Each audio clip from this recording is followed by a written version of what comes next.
Check, check, check. Live stream.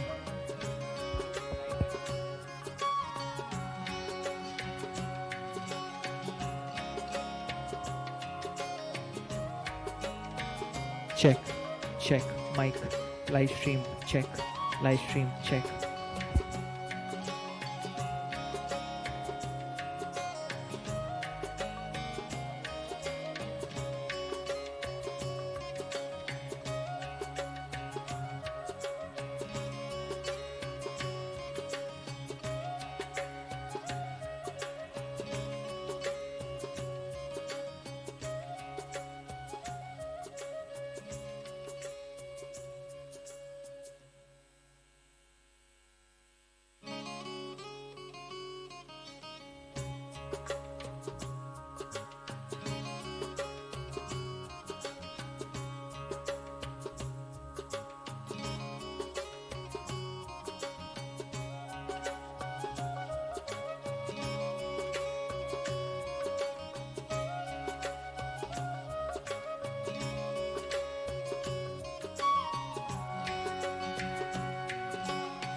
Hello. Check.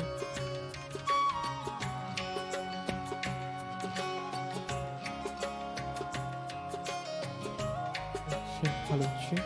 Hello.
check.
A very good afternoon, friends. So I'm Rishabh Sheth, one of the co-founders and a volunteer at the Shreans Daga Foundation. I want to welcome each one of you all to the Pyramid Valley and thank each one of you all to have made a choice to have come here and trusted us with your time. Thank you to all of you all on YouTube and Zoom also who are joining us through all our workshops. And I welcome each one of you all. Pyramid Valley, a vision, a dream seen by Brahmashri Patriji, and a dream which was made true by Shreans and now the Daga family. This also happens, the Pyramid Valley also personally happens to be a place where I started my spiritual journey. Before a couple of, say, 8-9 years back, we were here at Jindal. How many of you all know of Jindal? The Jindal Health Center. Shreans, me and a couple of friends. And while we were there, I'd heard of spirituality, all this. I'd read a little, flying words here, there. But I knew Shreans has been on this journey since a while. So I said, 7 दिन है, ऐसे भी खाना तो देते नहीं है. Shreans साथ में है, let me make the best of it. At that time, my mind was extremely logical, like most of us. Okay, how, why, I had so many questions. So I said, let me start getting my bit of doses from Shreans and to understand this whole thing. So being too over smart, I started to put some googlies thinking, now this question will bold him. इसका जवाब क्या हो सकता है? But very calmly, he kept on replying to all my questions. I also saw him in his routine at that time, meditating, going through his experiences. I used to ask him whichever question, he used to calmly reply, give me the science behind it, explain to me again that why such a thing happens. So 7 days went through, we were there. On the 8th day, he said, why don't we do one thing? My Pyramid Valley is right here only. Let's go and come to the valley and visit the valley. I said, all right, fair, let's go. So we came here. That day, we did a transcendental breathwork here. I cannot tell you the profound experience that I went through. I could not believe what my body and we are capable of. It was completely transformational for me. So that is when I decided, okay, there is some meaning in this. I need to surrender and go through the process. And the best way to do this is to be with Shreans, to attend some workshops with him. So we started to attend workshops. He always did. I started to travel with him. We started to attend workshops. And that is where I realized that the universe had a plan. Or for me to get connected to it was a little difficult. But that is when I felt the universe has a plan and this is all planned. Shreans is made for something. His journey is different. He was a very successful businessman. He has been on this journey also. But somewhere I realized he needs to empower others the way he did to me. The amount of logic, the amount of science, the way he can put things together. He was always indirectly empowering a lot of people. But I said, no, he needs to now do it a lot more. And he needs to commit a lot more. This is where the challenge started. He is committed, but he had few fears, like stage fear, command over his language. But once the universe decides, it is not going to give up. He took it upon him, went through every challenge. I remember for a year, it took us a year to almost prepare the content, our first bit of content. We started our workshops, and it has now been over almost 1 million plus, I don't even know the number, people whom he has empowered and inspired to transform.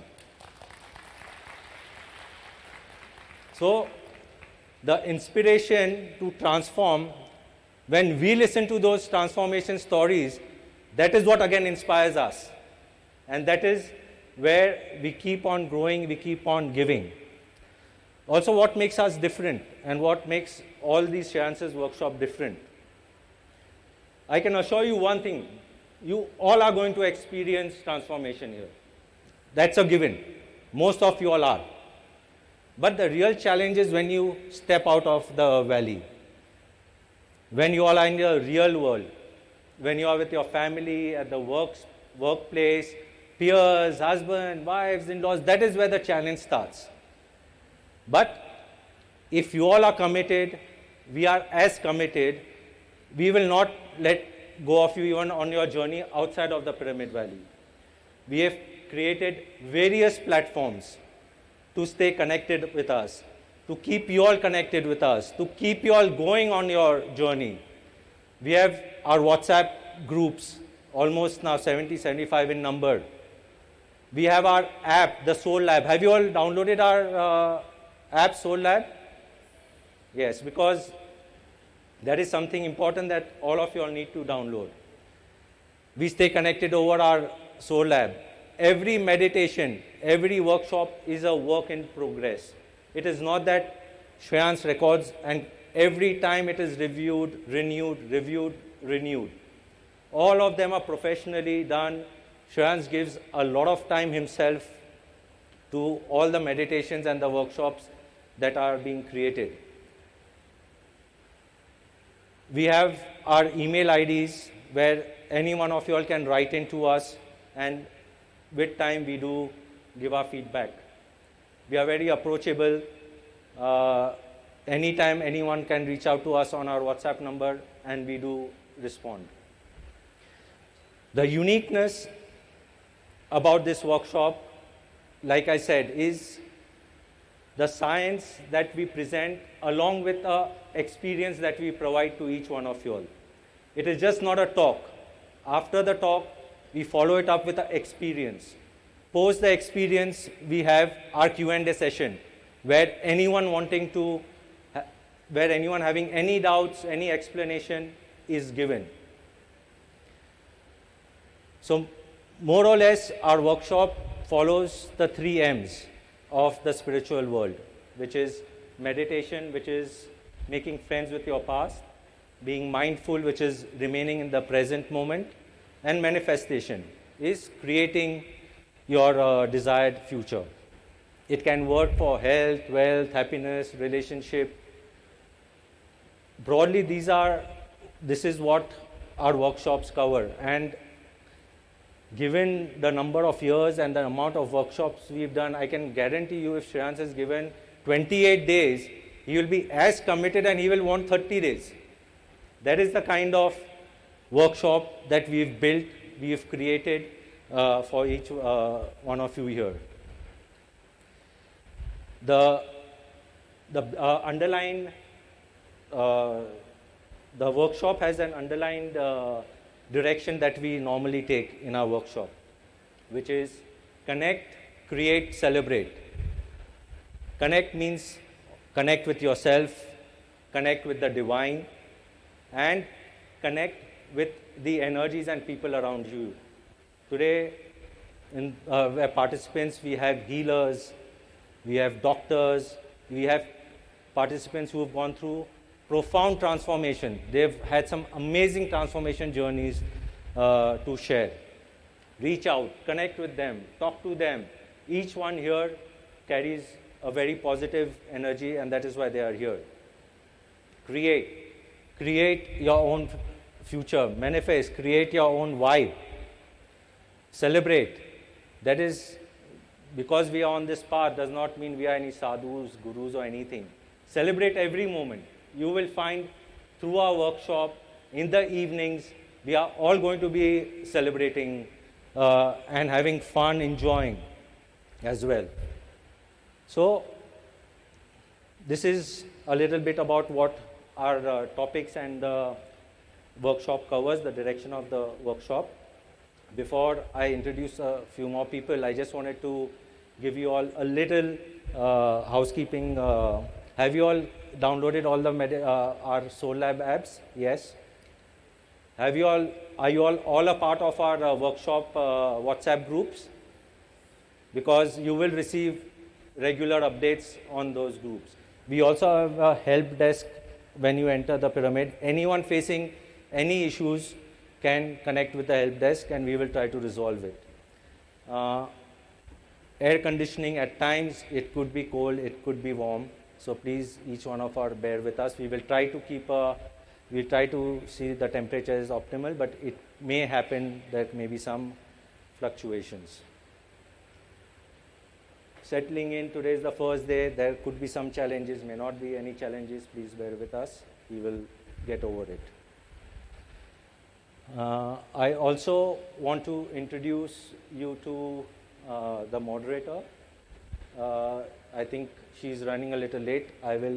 Okay, she's here.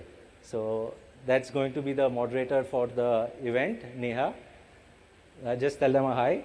And Agarwal. She is also been on the spiritual journey since 19 years. She's handling the well-being and at the Tata Tele. Yeah.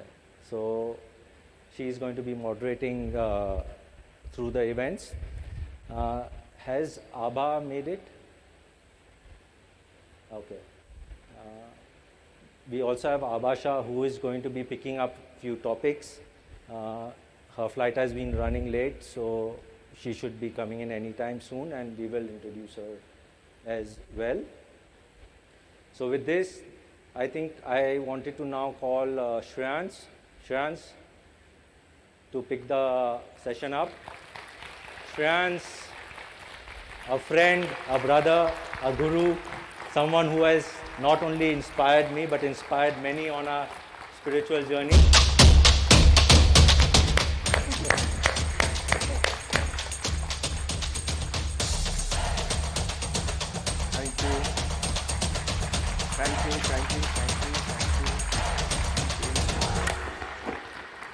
Once he gets the talk time now, I don't think anyone will. Thank you, Rishabh. And Rishabh has really been instrumental in inspiring me to start teaching. I used to say, oh, we'll start in 10 days, 15 days, we'll sit. So he used to come to my office and sit in front of my desk and say, until you start working on the content with me, along with me, I will not leave the office. And I remember we used to sit for 3 hours. I was never used to computer, so I used to just talk and he used to type. And till 3 a.m., 5 a.m. in the morning, he used to type and I'm talking and he's typing. And that's how our initial content started. So thank you, Rishabh, for inspiring me for this journey of teaching today, and that's why I'm here today. So thanks to all of you for taking out your time, for being here, for trusting me with your time. I'm sure you must have had many other commitments and many last moment urgencies to address to, but you all still made it here. So thank you all. A big clap for all of you. Thank you.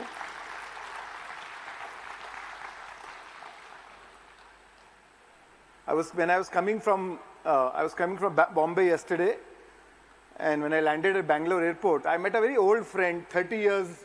After 30 years, I met him. We was in college together. And I asked him, what do you do? He said, I am a coach. I'm a coach and an influencer. So I asked him, what kind of an influencer are you? He said, I'm a social media influencer, and now I coach people how to increase their reach on social media and marketing social media. Then he asked me, what do you do? I said, I'm also a coach and influencer. He said, what kind of a coaching and influencer are you? He said, I'm a quantum field influencer, and now I coach people how to influence the quantum field. He said, what do you mean by quantum field? I asked ChatGPT, show me the image of quantum field. It was nothing but blank, dark. I showed it. He said, I thought in college you were mad, now you're completely lost it. And today he messaged me, oh, I Googled about you. It looks you're doing something right. I want to attend your workshop for this weekend. So friends, let's start with a toast. I don't have a water bottle. Oh, it's here. You all have your water bottles. You can open the bottle. Do you know water stores memory?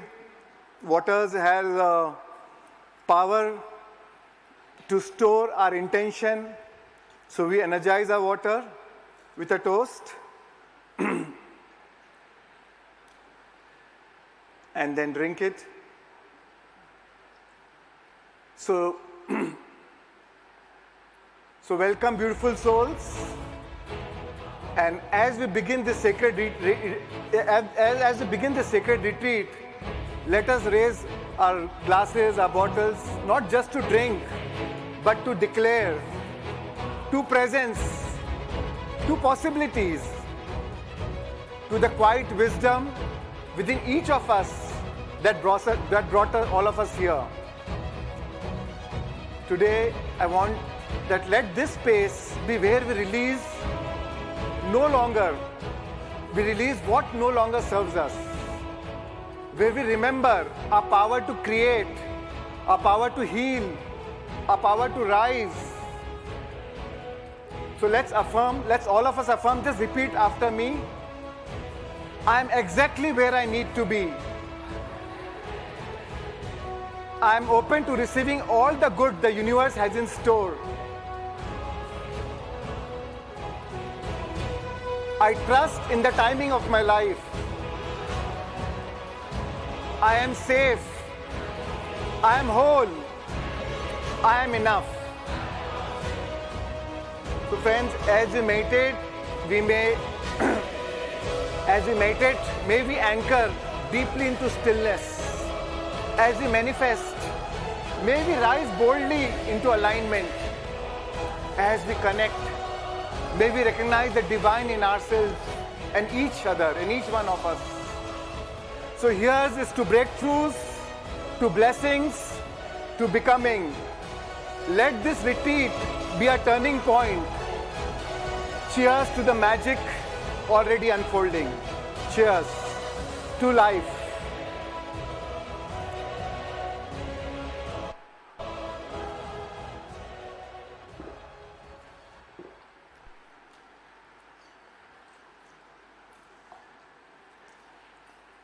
Thank you. So I see a lot of familiar faces today.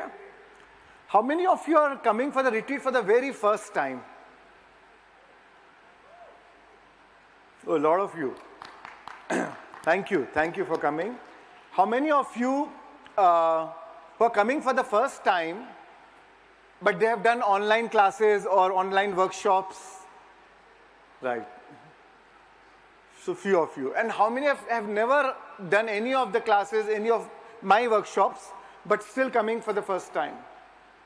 Thank you. Thanks. Thanks for your courage.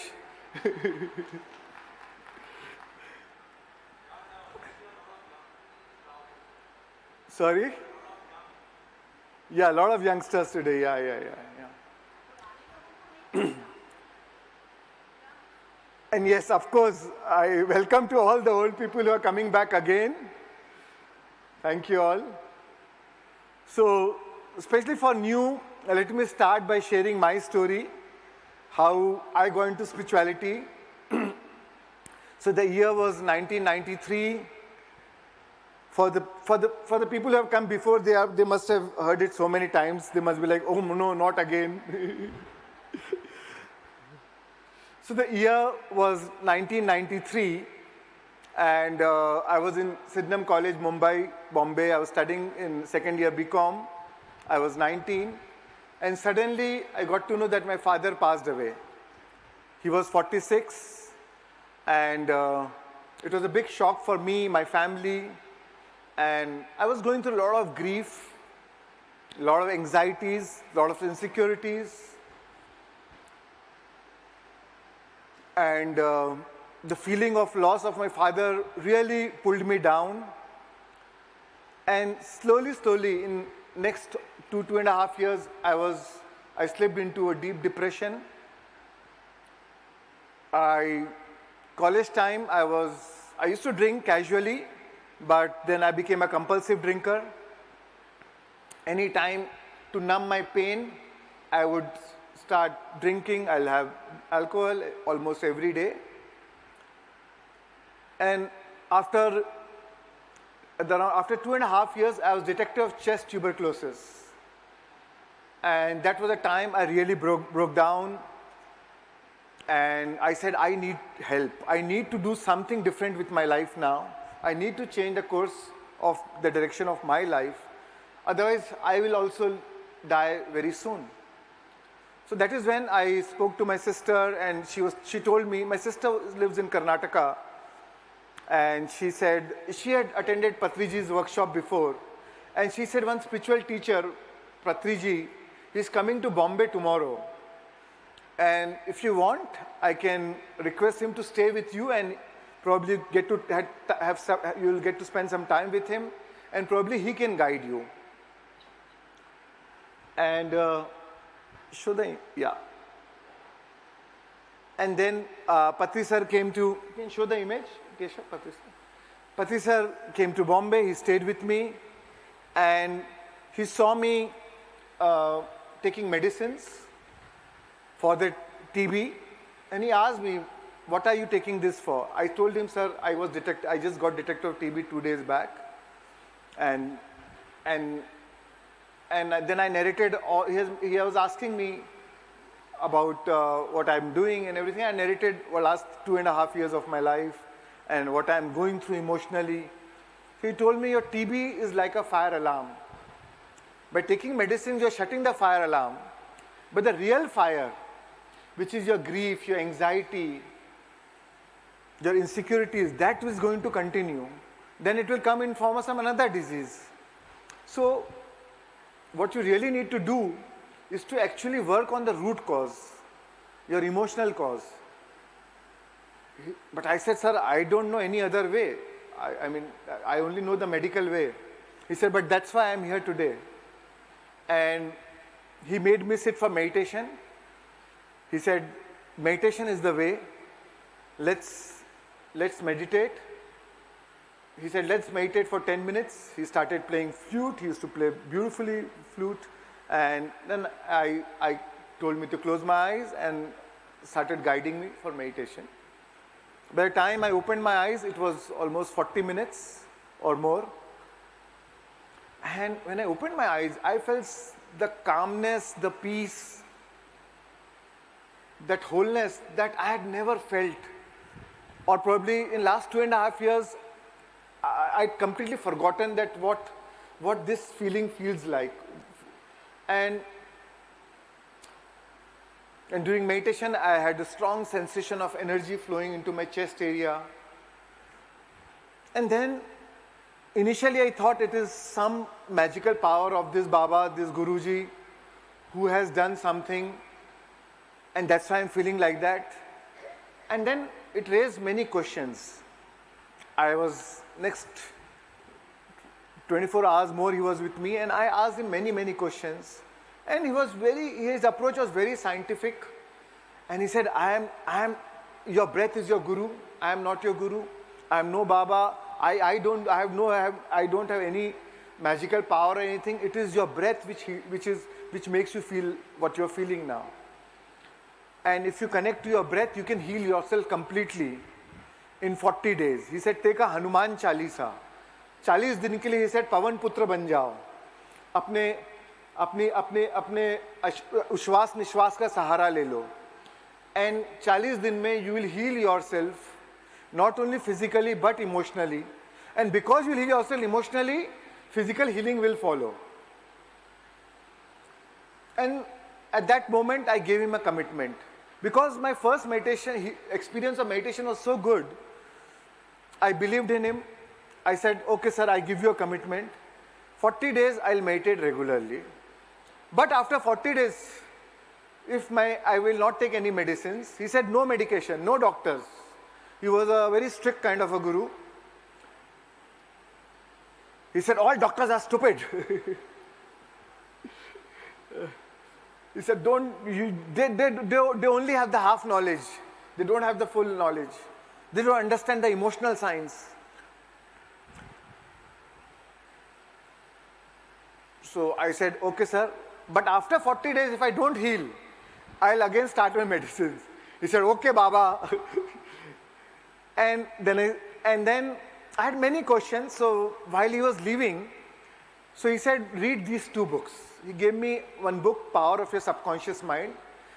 Patri sir was an avid reader, so he was himself reading those 2 books. All his books was, he used to like underline whatever he used to find it important, something worth learning or remembering, he'll underline in the book. So it was his underlined book, and he gave me those 2 books, The Power of Your Subconscious Mind by Joseph Murphy and The Elements of Visualization by Ursula Markhan. He said, while you practice your meditation, these 40 days, I want you to complete these books, these 2 books. And sir left, and I started meditating. I started enjoying meditation. And then I started with the first book, Power of Your Subconscious Mind. And first time I realized, oh my God, a subconscious mind is so powerful. First time I got to know about this concept that we create our own reality. And whatever in our life is our own manifestation. First time I realized that, oh, this TB is my own manifestation. But since I created it, I also have the power to heal it. And when I started reading The Elements of Visualization, first time I got introduced to the concept of our power of imagination. How whatever we imagine, we can manifest in our life.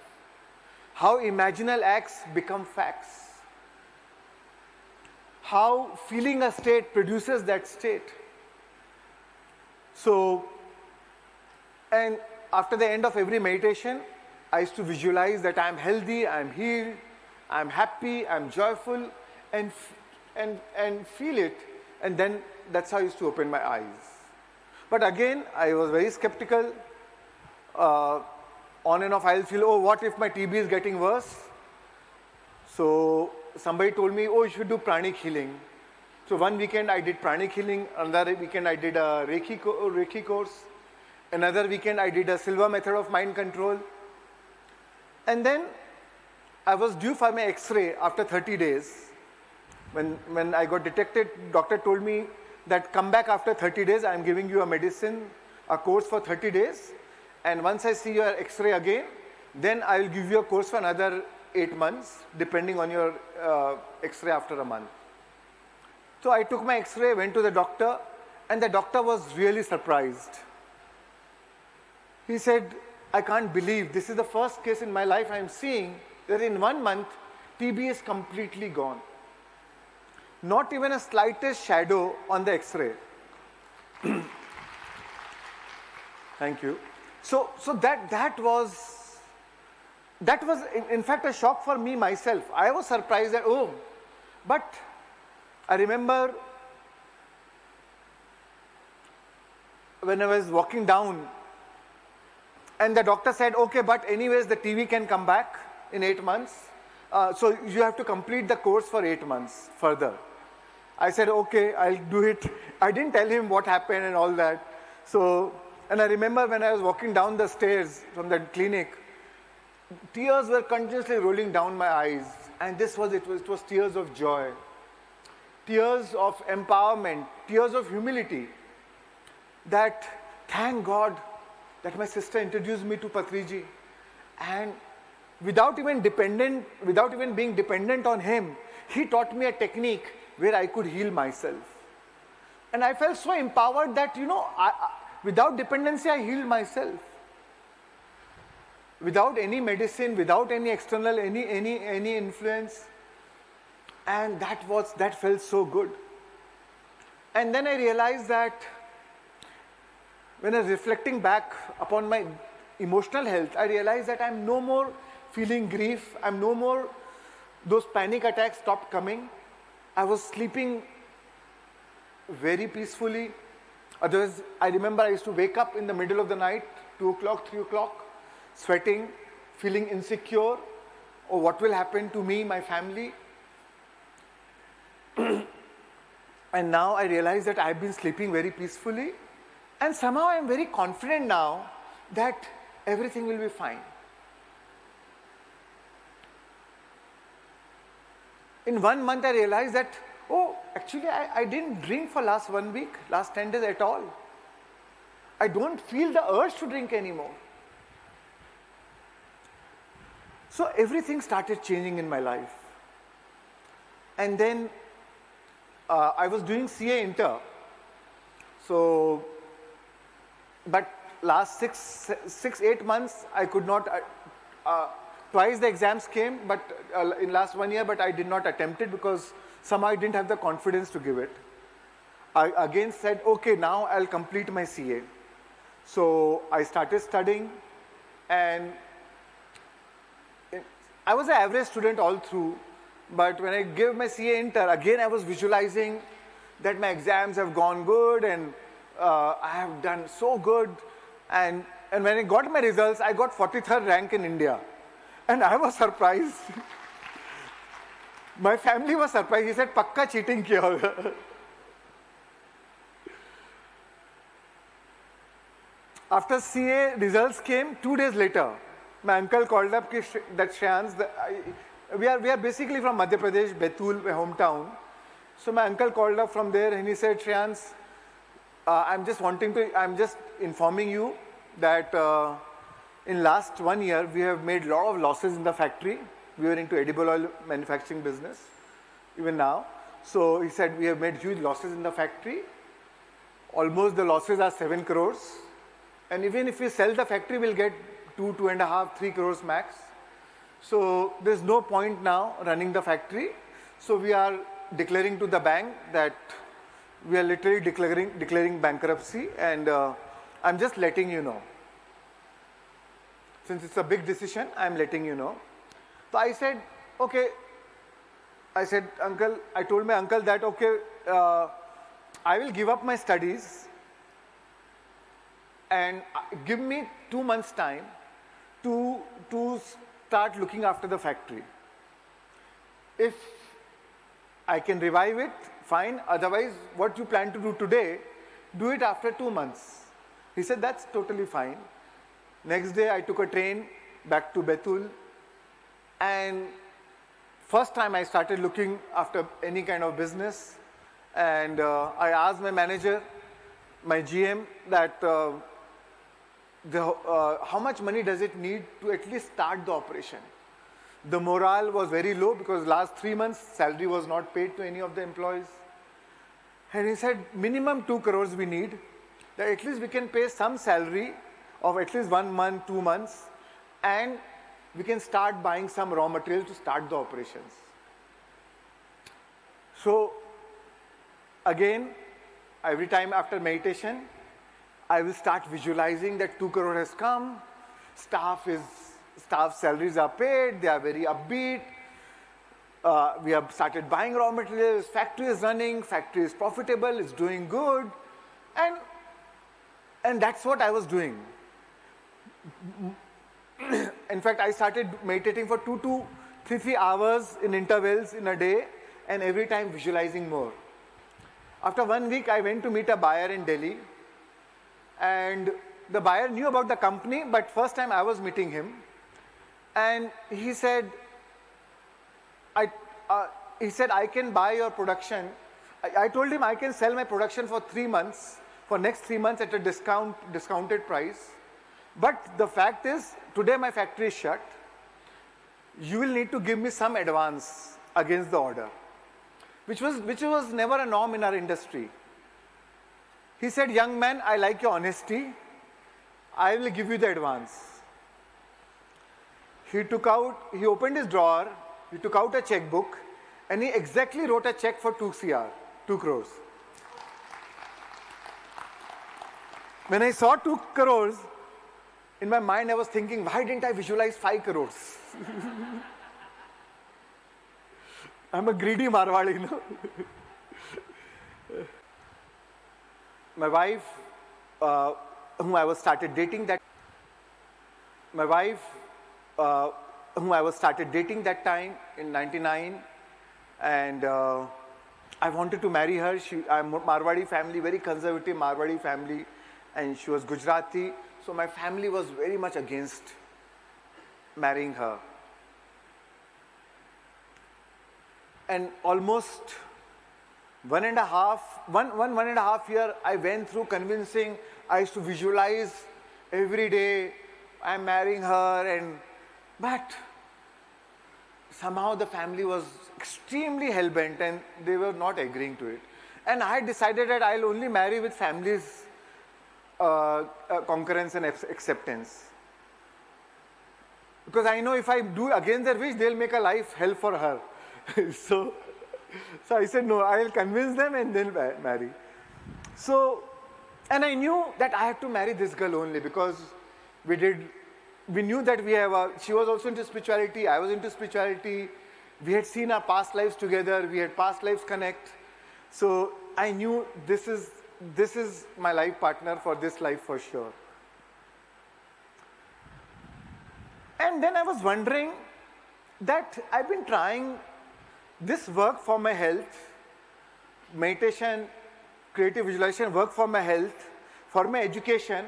It has been working so beautifully for my business, but why is it not working for my relationship? And then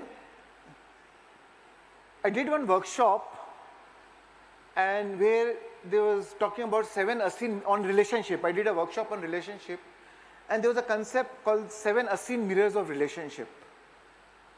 And the second asin mirror, it talks about judgment. And I had a strong judgment against my mother, against my uncle, against my grandmother, who were all opposing it. And I said, my mother is also here today. And I was very angry against them. I was like, how can they have so much of bias, social bias, cultural bias, so much of social conditioning? I was very angry towards them. And I always felt that my anger was justified. Right? As a spiritual beings, we are all one. How can they not see things in the right way? And I was really angry against all of them. And I had a lot of judgments towards them. And I realized that our judgment carries an emotional charge. So I was carrying a lot of underlying emotional charge towards them. And when I understood this, I worked on dropping my judgment. Accepting them the way they are. Okay, fine, they are the way they are. But I want what I want, but without any resistance towards them. So I worked on dropping my resistance towards them and accepting they had their own conditioning because of their own upbringing. So I started accepting them the way they are, and slowly I realized that my anger melted away.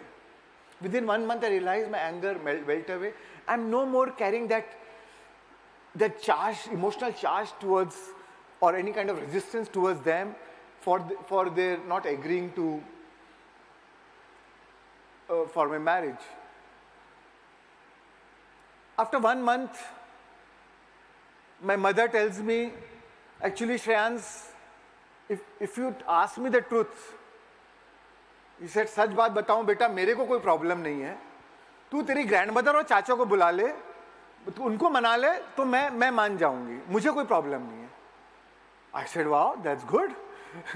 What happened all of a sudden? Then I spoke to my uncle.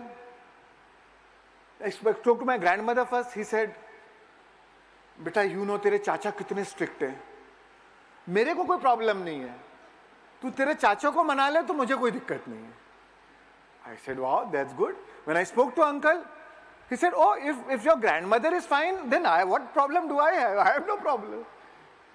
Within 2 days, it just happened.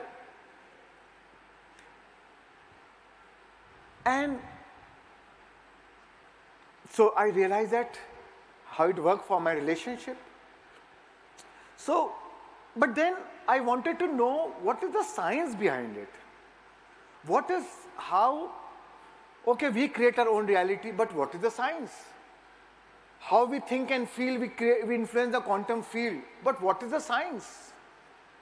So me and my wife, we both attended a workshop of JZ, of Ramtha. I was reading that book, one book called Ramtha, the White Book, given by Patri sir, and I was very influenced by that book. And I went to attend the workshop. Me and my wife Pinky, we went to attend the workshop.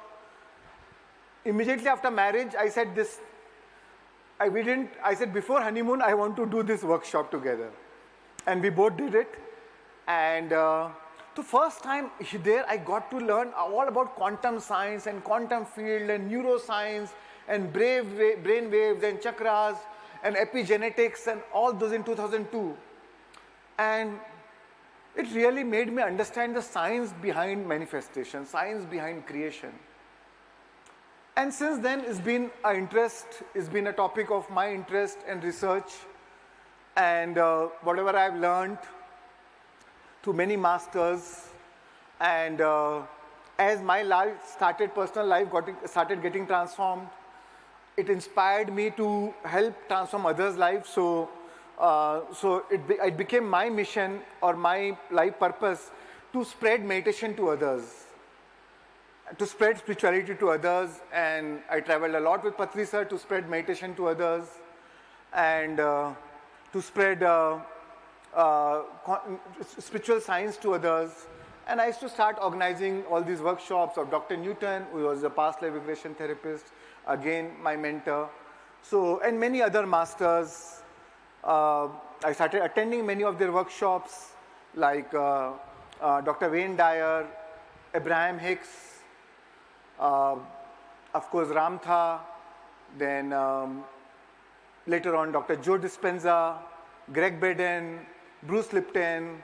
Started a lot of science I got from books of Neville Goddard and many other masters, Eckhart Tolle.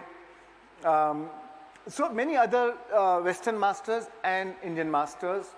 And of course, Patri sir was always my pillar of any confusion, any contradictions I feel between teaching of two masters. I would get perfect clarity from Patri sir. So this has been my journey. And I always thought that, oh, one day I'll start teaching myself. And I decided, oh, one day when I make so much of money, I'll start teaching. And in 2012, my whole financial goals was met. Probably I met in many times than I actually even thought about it. I had achieved it.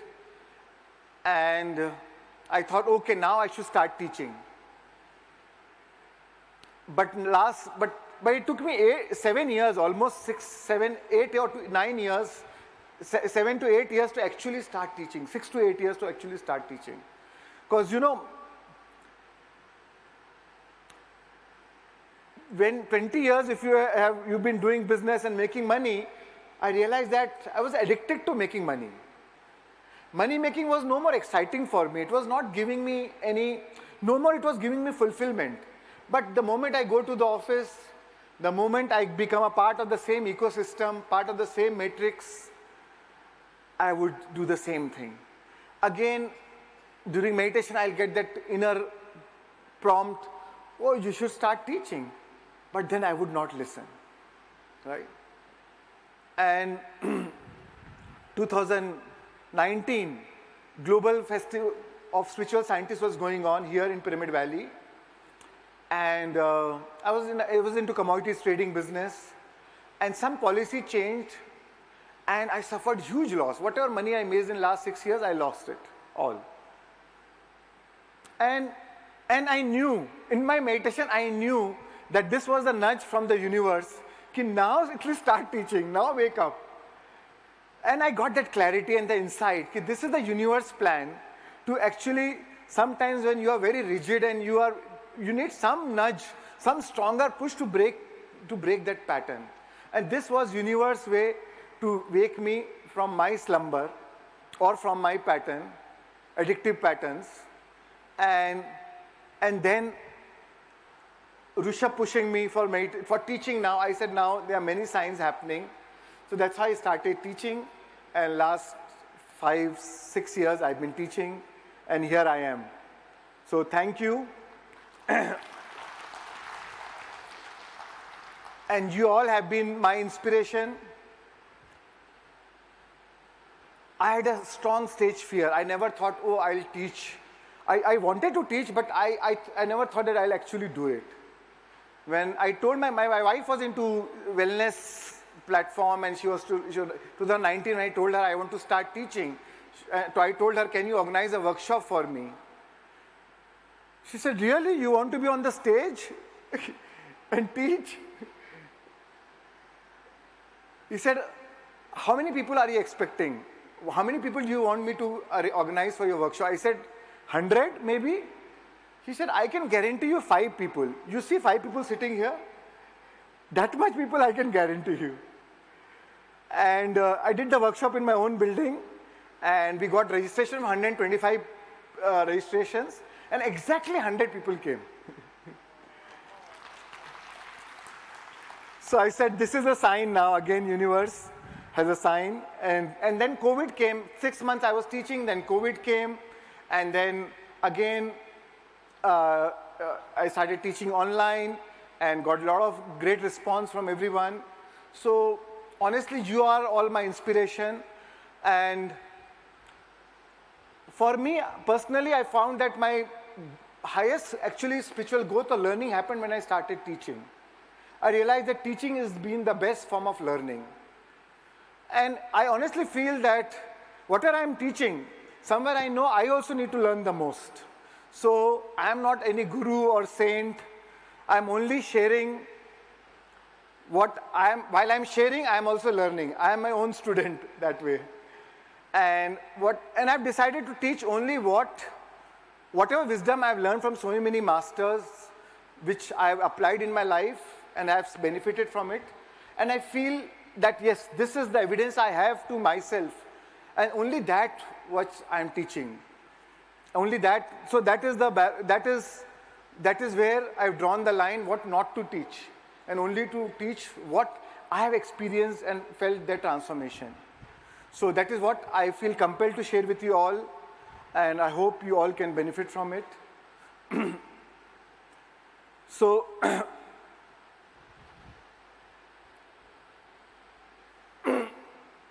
and one quote really inspired me to actually start teaching. One day I read a quote of Pablo Picasso.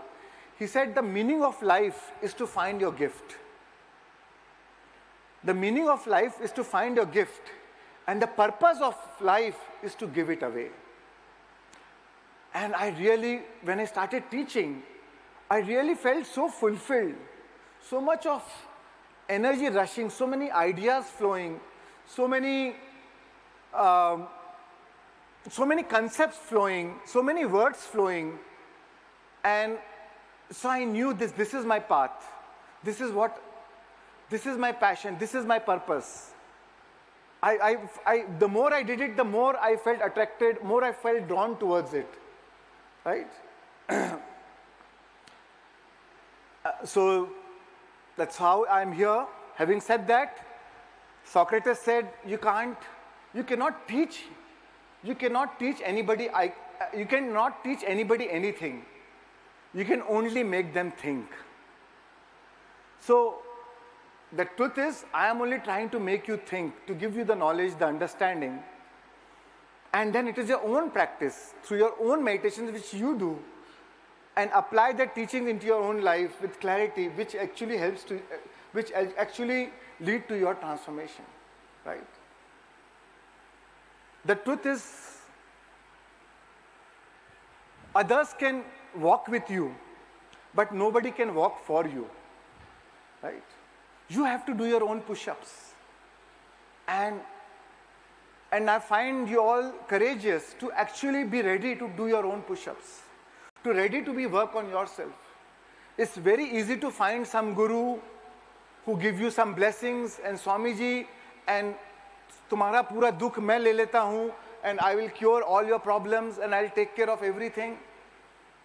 But there are very few courageous souls, mature souls, old souls who gather that courage to actually work on themselves, to work on breaking their own patterns, to work on breaking the habit of being themselves. And I congratulate you all for choosing that path, right? So friends, in this next 5 days, I'll be, whatever knowledge I've learned from others, what I've gathered, I've tried to condense that knowledge and distill that knowledge in a structured format to make it easy for you all to understand. And we'll be covering some new topics. I've tried to also study some old philosophies, all Indian philosophies.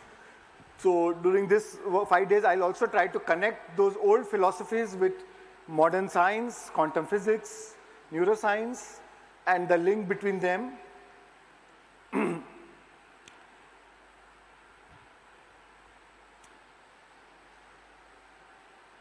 So we'll start today. Let's start with the meditation.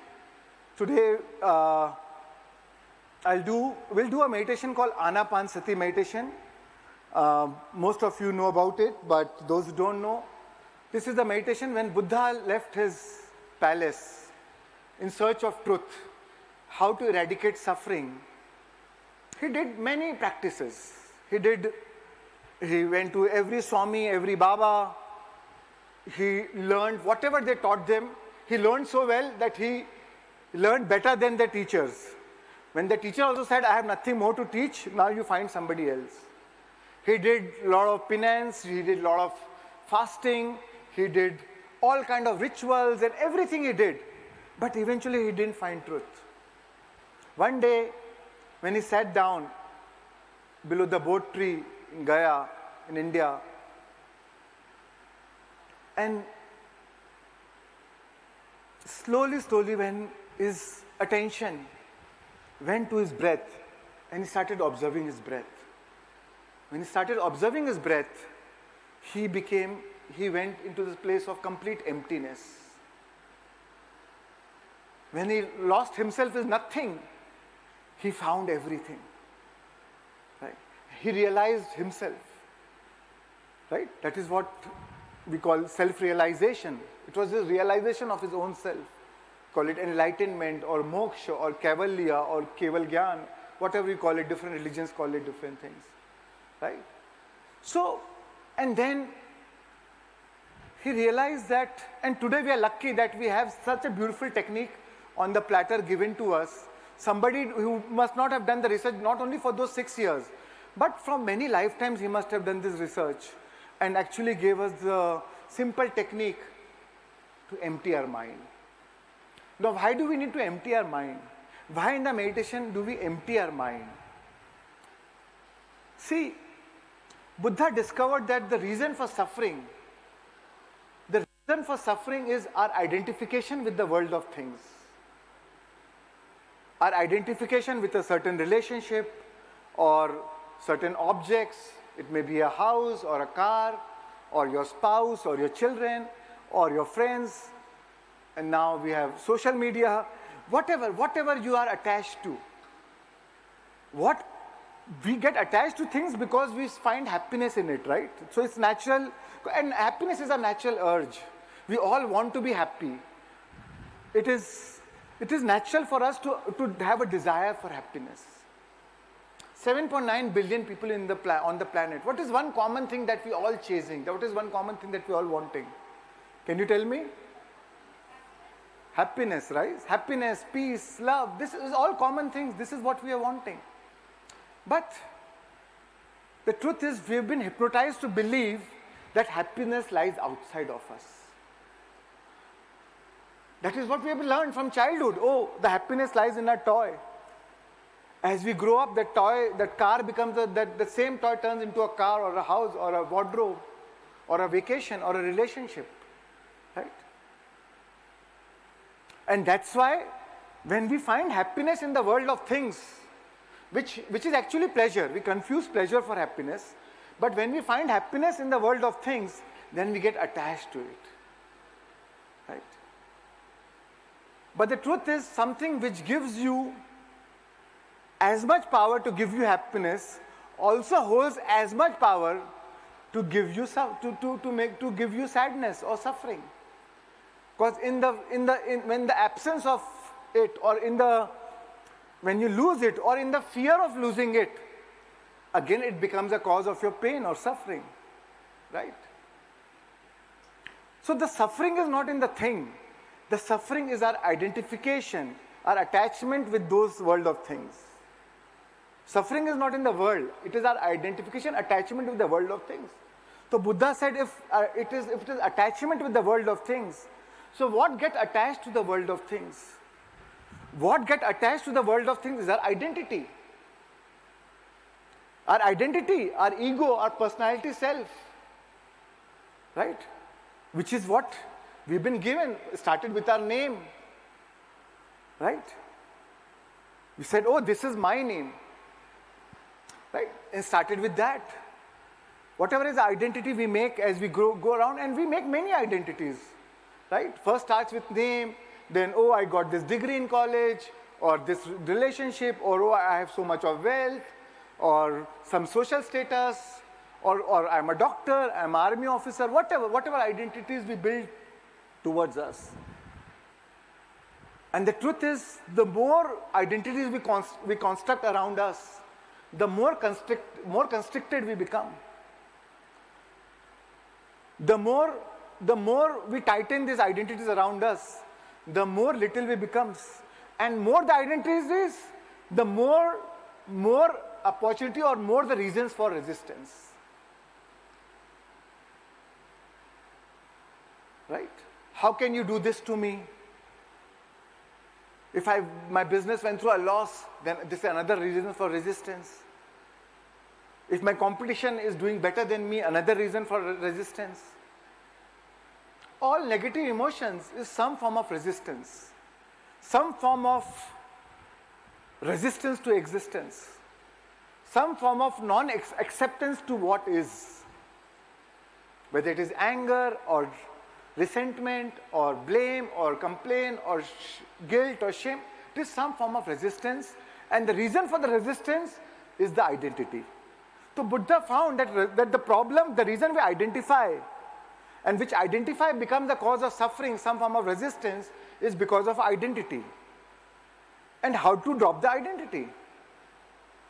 He found that the moment you drop your thoughts, the moment you become nobody, nothing, nowhere, no place, no time, our identity exists because we think. Rene Descartes, a Western philosopher, said, I think, therefore I am. Right? When we go to sleep, we stop thinking, we lose our identity. But the moment we get up, same identity comes back again. Right? Every time we sleep, we have an opportunity for a reset. But the moment our identity comes up again it brings resistance with it. So Buddha found that the moment we drop our thoughts, when we stop thinking, we lose our identity. Lao Tzu said, stop thinking and end your problems. So, but something magic happened to him that day, that night. When he stopped thinking, when he lose himself in nothing, when he lost his identity, he realized, he experienced his consciousness. He realized his consciousness, right? He became all-knowing, all wisdom, Keval Gyan. He realized that. So what is the more resistance we carry, the more we lose our connection with our consciousness, the more we become disconnected with our consciousness. The moment we drop our resistance, we connect to our consciousness. So our barrier, Rumi said it is not our job to seek love. It is not our job to seek love, but to drop all the barriers that we have built against it. So all we need is to drop the wall of our identity. The moment the wall of identity drops, the resistance drops. The moment the resistance drops, you become one with your consciousness. Which is our true nature, which is what we actually are. Pure love, pure joy, pure happiness, pure abundance, pure wholeness, pure healing.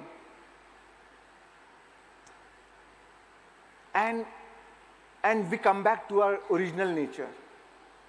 When somebody asked Buddha that what have you gained through meditation? He said nothing. He said nothing, but I have lost a lot. I have lost my anger, my greed, my guilt, my shame, my frustration, my fear of death.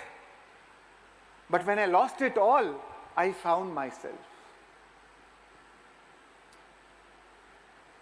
So in a way, meditation is the art of losing what we are not.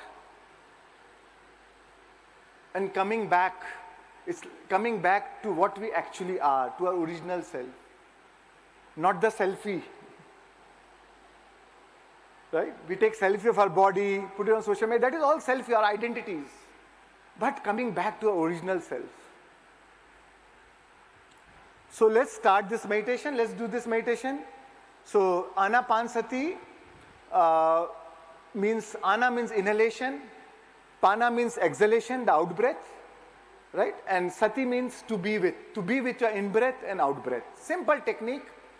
The more you observe your breath, the more sincerely you observe your breath, slowly the thought starts reducing and we go into the state of emptiness, right? To the no mind state. And that is when the magic starts happening. So our effort is to just bring our attention to our breath, right? Since our childhood we've been breathing, right? The first thing when we are born is we start breathing. The last thing we do when we vacate our body is we will breathe. But the truth is we take our breath for granted. Our breath has been friend all along, but we have never been a friend to our breath because we took it for granted.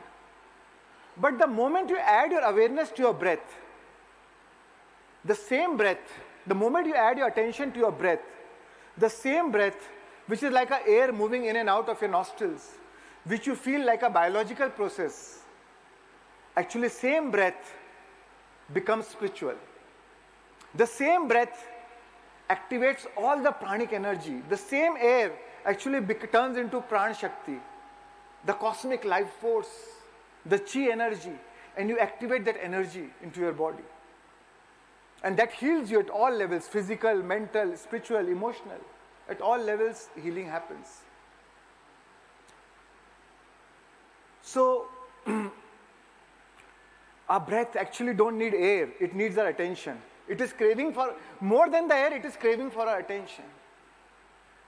And the moment you become conscious of the breath, every conscious breath is a gain in consciousness. Every conscious breath is a gain in consciousness. So all we need is to bring our awareness to our breath. Just observe it as it is. We don't have to manipulate it. Don't try to change it. We don't have to hold or inhale or exhale. Just observe our breath as it is. Right? And then we step into a deep state, samadhi state, right? So this meditation, it starts with Anapansati. Then during the course of the meditation, you'll listen to some music called Prana, Apana, Sushma Hari in the background. Prana again means life force. Prana, Apana is the activation of the life force, the movement of the life force. Sushma is that nadi in which the life force travels to the higher chakras. And Hari means to connect to your divine, to connect to your own divinity, to connect to your consciousness, right? So Prana, Apana, Sushma Hari. After that, then we'll do heart coherence, where I'll tell you to now bring your attention to your heart and breathe from your heart. Wherever your thought goes, your energy flows, right? So when you bring attention to your heart, you activate your heart. You activate, it is more activated now. It is more, you open up your heart to higher emotions, to emotions of a higher frequency. When you raise the frequency in your heart, this is the place of feelings. This is the place of manifestation. When you raise your vibrations here, you transform your emotions from fear-based to love-based, from survival-based to creative emotions, to the joy-based emotions, right? And slowly the emotions start transforming, and then in the end, we'll end the meditation with a prayer for, with a song, with a beautiful song, praying for being grateful about what we have in our life, feeling blessed about our life, and then we'll open our eyes, right? Now, before this meditation will be around for 55 minutes. Before we get into this meditation, we'll start with a short breathing technique.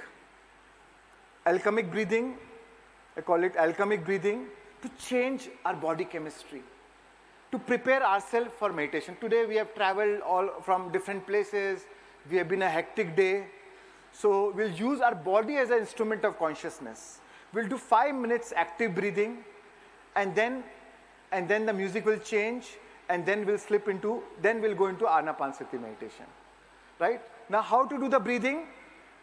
You will inhale from your nose, from your nostrils, fast breathing.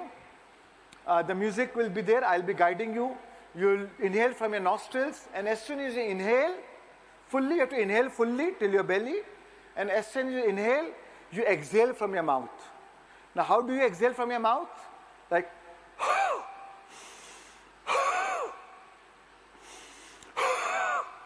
exhale from your throat, right? Don't turn to the person next to you and then exhale, okay?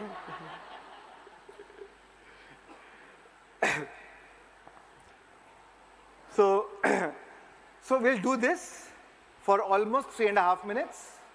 Inhale, exhale, inhale, exhale. Inhale from your nostrils, exhale from your mouth. After 3 minutes, I'll tell you to stop, I'll tell you to hold, and then I'll tell you to pull all the perineum muscles, constrict all the muscles inside, and bring your attention, and as if you're pulling all the energy up to your third eye, to your brain, to your pineal gland, right? And hold it in your pineal gland for around 1.5 minutes, and then I'll tell you to now breathe. So you'll hold the breath, inhale, hold the breath, and then I'll tell you to exhale after 1.5 minutes. If you're feeling uncomfortable, you can exhale before that also, right? I hope you all have your life insurance.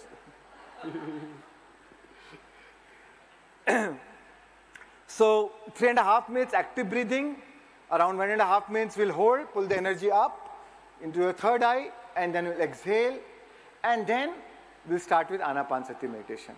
All through I'll be guiding you. Yeah, so put your phones on silent, or better if you put it on the flight mode.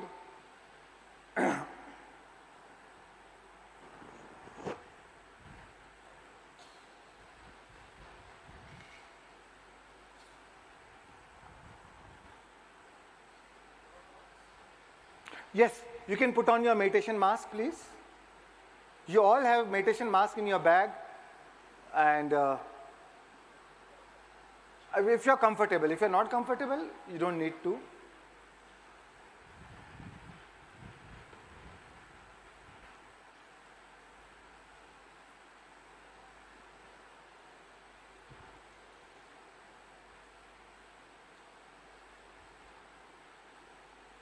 Right, so any questions in the meantime? Adjust your mask, make it not too tight, not too loose, be comfortable.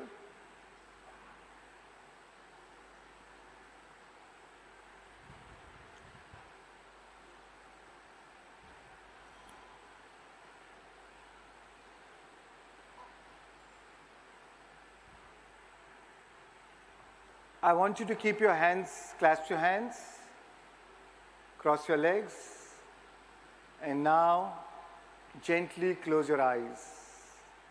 Let's begin. Let's start.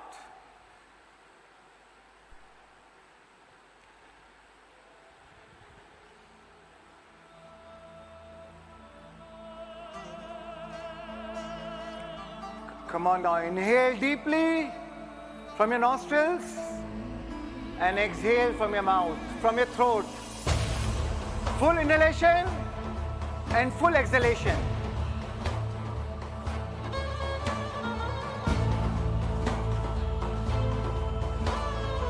Come on, inhale fully till your belly, and as soon as you inhale, exhale from your mouth. Continuous breathing, no stopping, no gaps.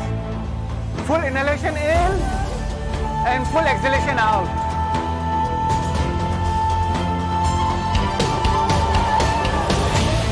Come on, breathe.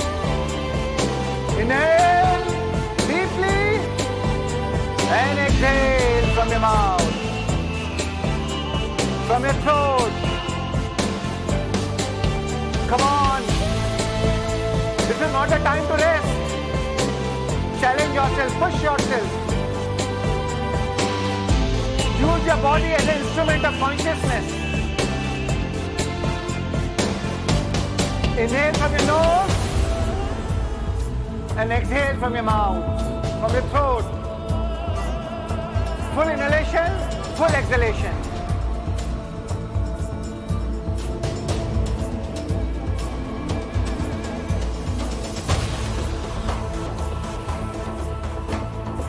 Come on, breathe, breathe, breathe, continuous breathing, no gaps.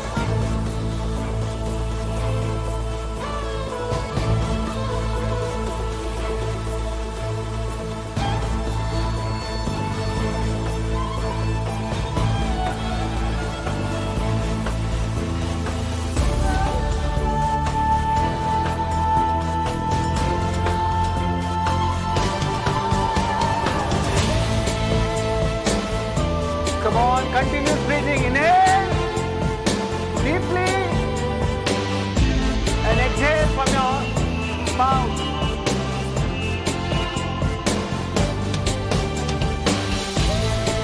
Come on, challenge yourself, push yourself, overcome yourself.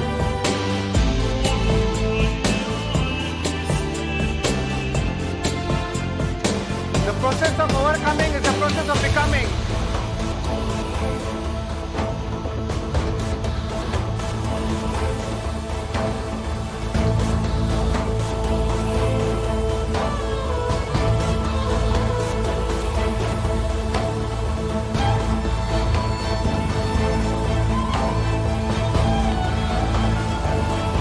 Come on, your body isn't just a vehicle for the soul. It is the soul in action. Come on, show me your passion. Pull that in.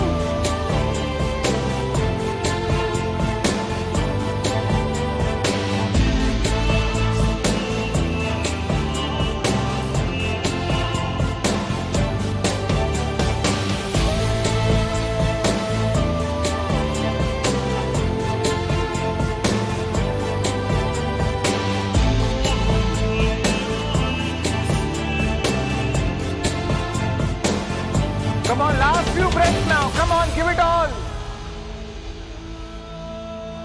And now, take a deep breath in, inhale, and hold it.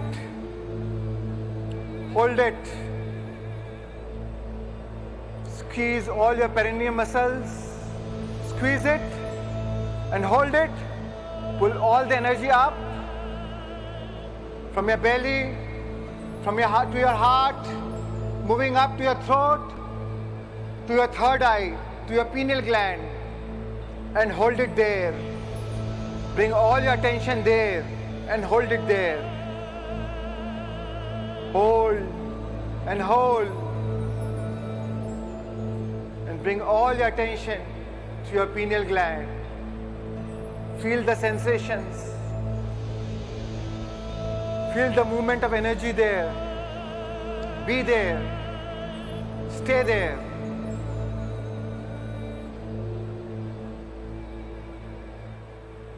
And now, release. You may exhale now and relax.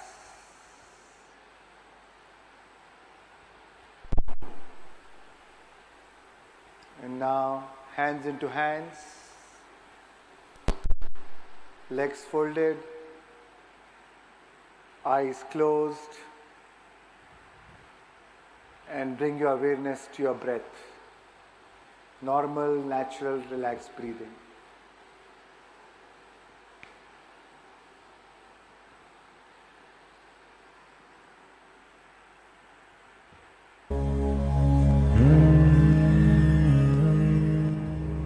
And now I want to invite you to gently shift your awareness to your nostrils.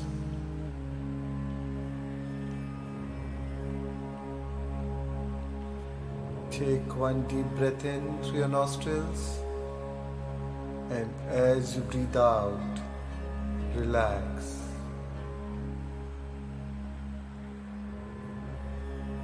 And one more slow, steady breath in, and as you exhale, let your whole body relax.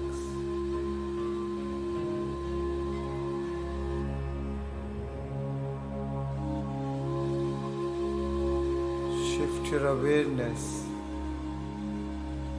from the world around you to the world inside you.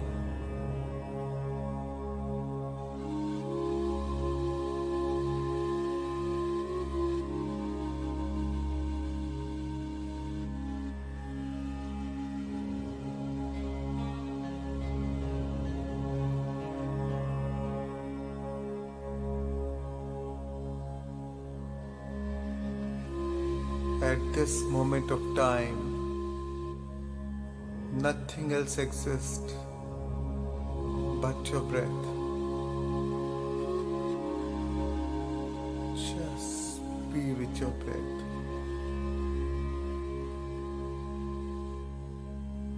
Normal, natural, simple, easy, relaxed breathing.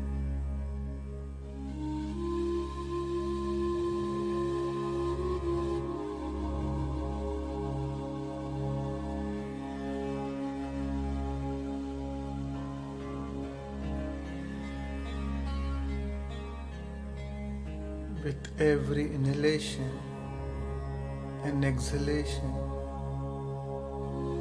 feel yourself becoming more and more relaxed. Feel the wave of relaxation sweeping your whole body.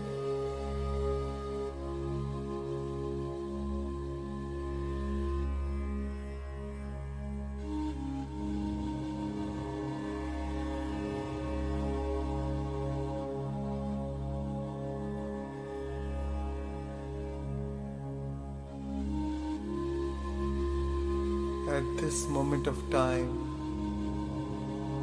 completely drop your identity. Your personality self, your ego, your analytical mind, which is an extension of your ego. Just drop it all.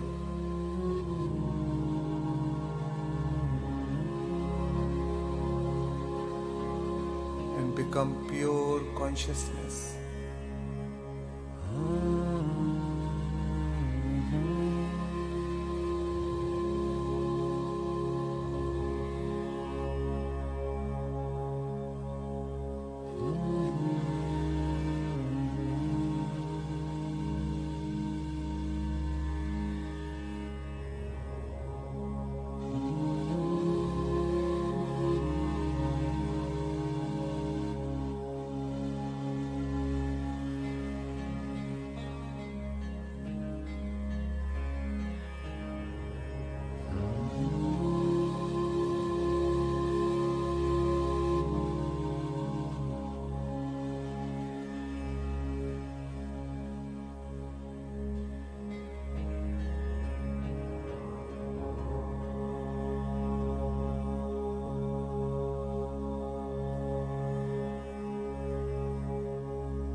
withdraw your attention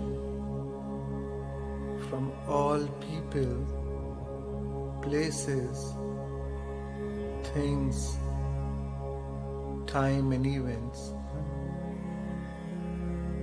and just be with your in-breath and out-breath, and feel your whole body sinking into the generous present moment.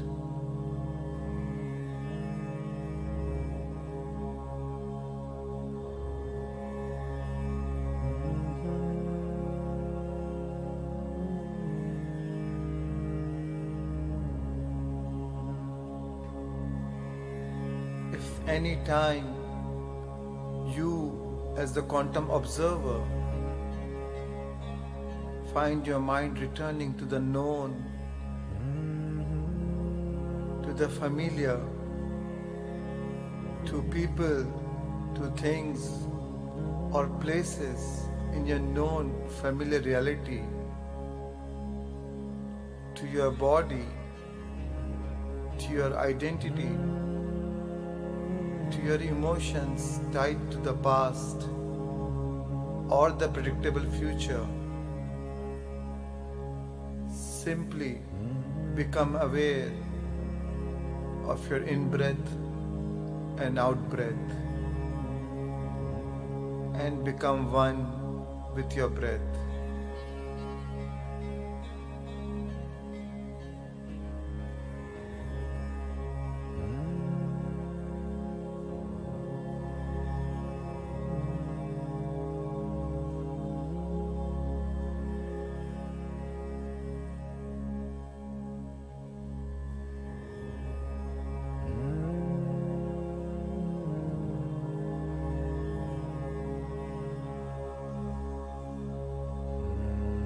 And as you observe each and every breath coming in and out of your nostrils, sense the temperature in your nostrils.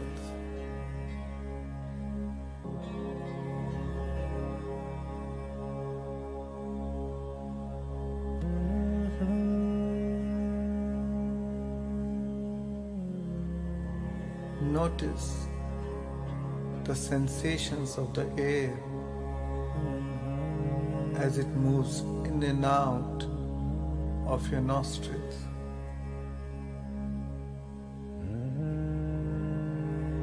Sense the sharp, cool sensation of the air on the way in and the warm, soft sensation of the air on the way out. Notice it. Sense it.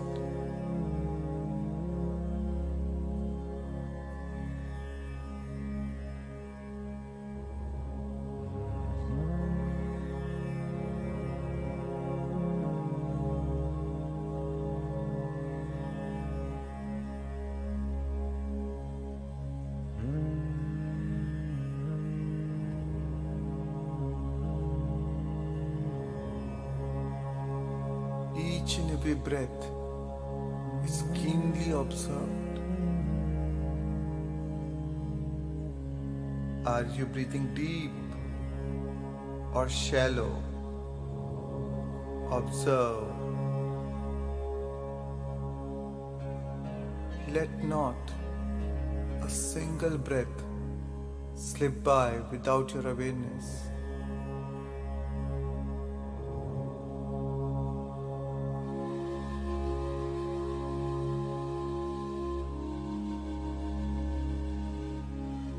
Any time your attention seems to wander away with your thoughts, come back to your breath.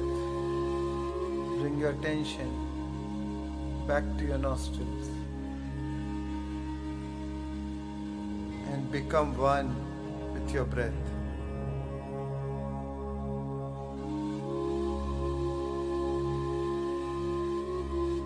With every breath, feel going deeper and deeper within.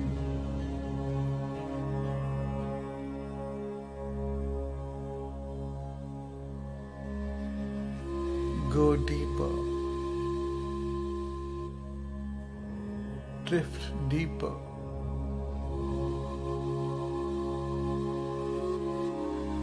Sink further deep. And even deeper still.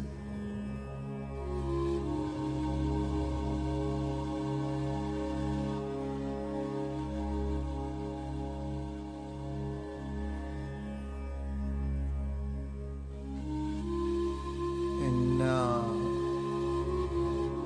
it's time to become nobody, no one, no thing, nowhere, and no time. Transcend beyond time and space. Become less matter and more energy.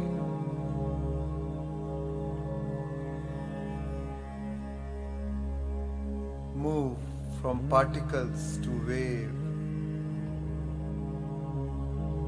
and become pure consciousness.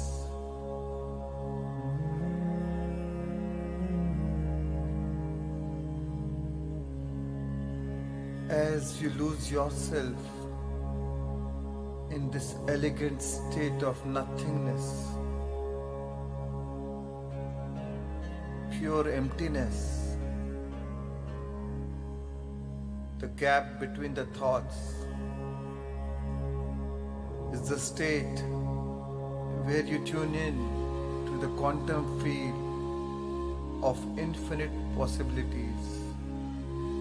This void or the gap is the gateway to infinite potentials that exist in the quantum field, where you draw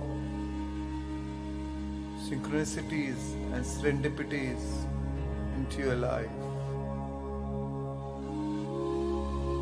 Become an awareness in the infinite field of potentials,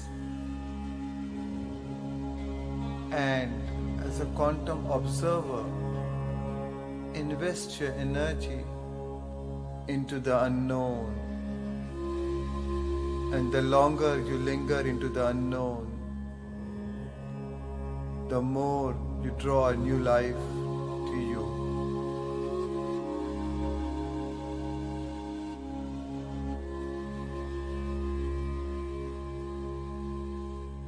So simply become aware that you're observing the unknown, and surrender your consciousness back into the void.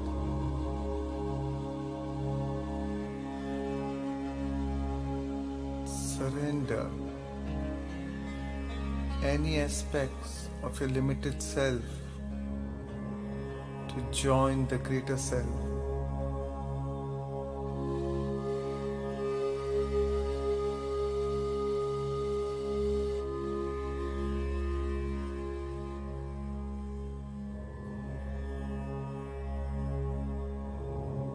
And become no one, nobody, no thing, nowhere, in no time,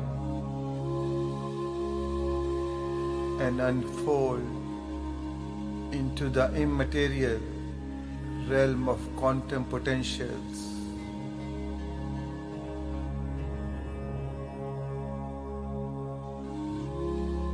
Stay present.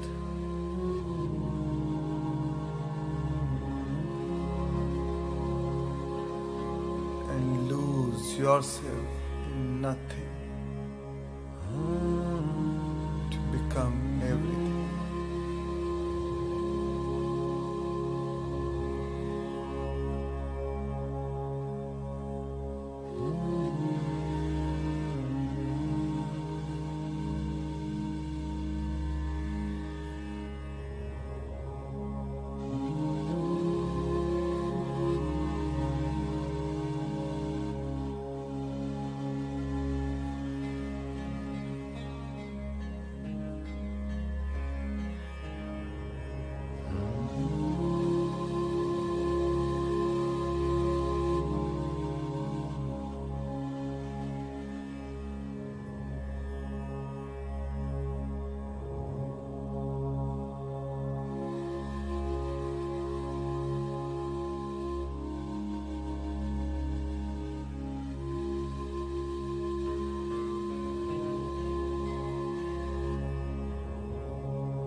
And now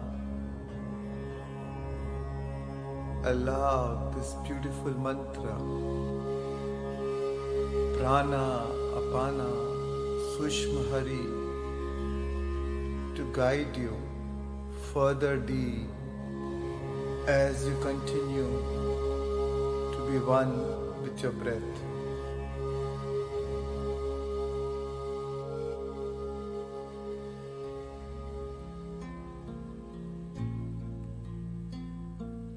Prana, apana, sushmana,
hari.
Hari, Hari Har, Hari Har, Hari Har, Hari.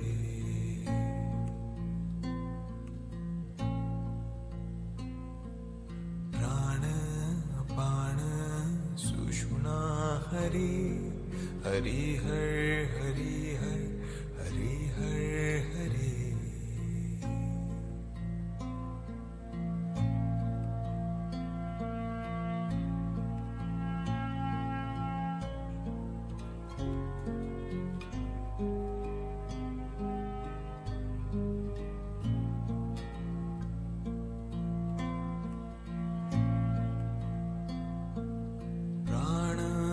Prana, Sushmana, Hari, Hari Har, Hari Har, Hari Har, Hari.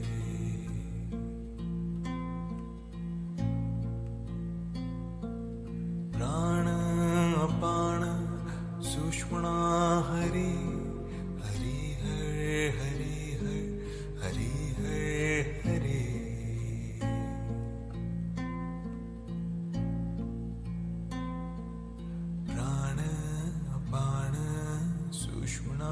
Hari, Hari Har, Hari Har, Hari Har, Hari.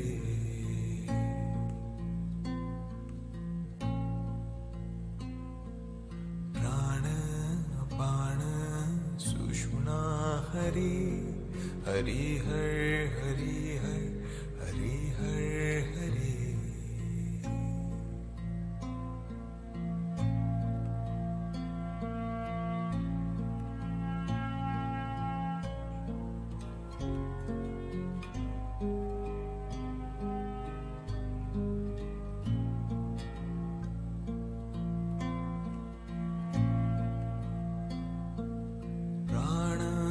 Prana, Sushmana, Hari, Hari Har, Hari Har, Hari Har, Hari.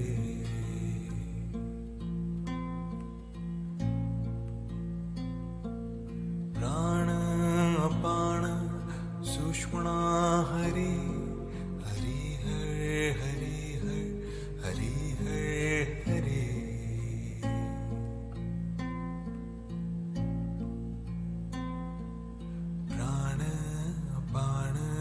Sushmana, Hari, Hari Har, Hari Har, Hari Har, Hari.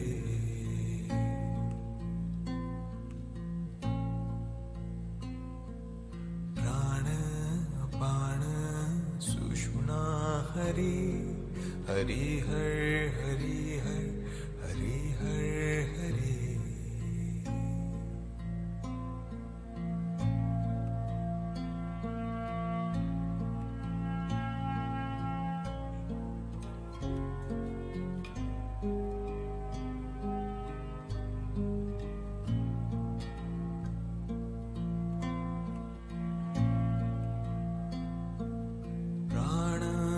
Prana, Sushmana, Hari, Hari Har, Hari Har, Hari Har, Hari.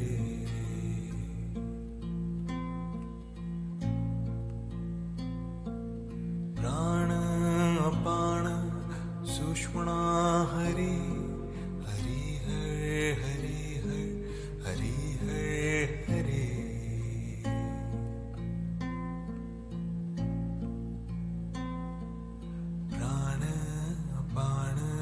Sushmana, Hari, Hari Har, Hari Har, Hari Har, Hari.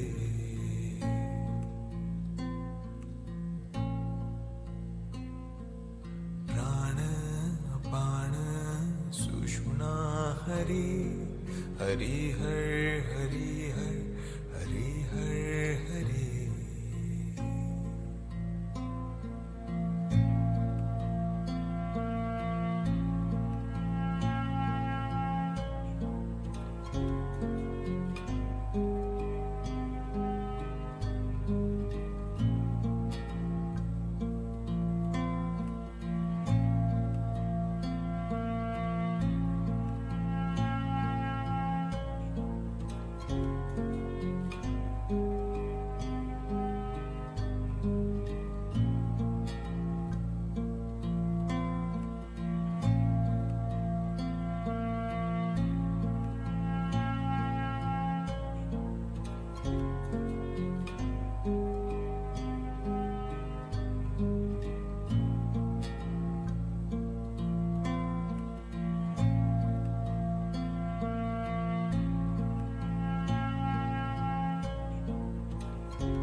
सुषुम्ना हरि हरि हर हरि हर हरि हर हरि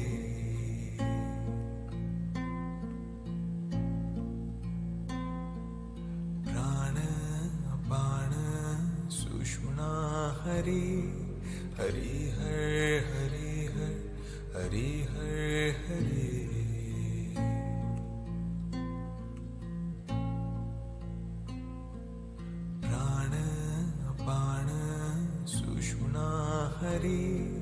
हरि हरि हर हरि हर हरि हर हरि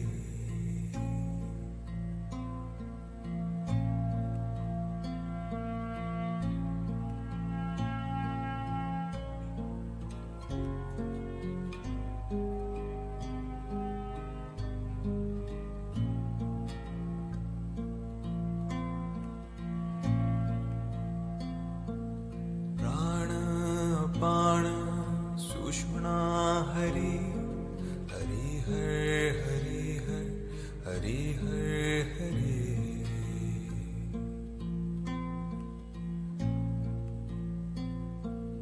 प्राण अपान सुषुम्ना हरि हरि हर हरि हर हरि हर हरि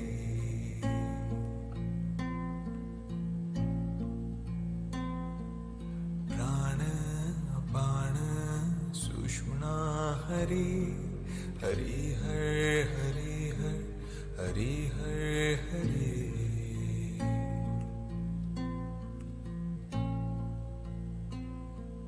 प्राण अपान सुषुम्ना हरि हरि हर हरि हर हरि हर हरि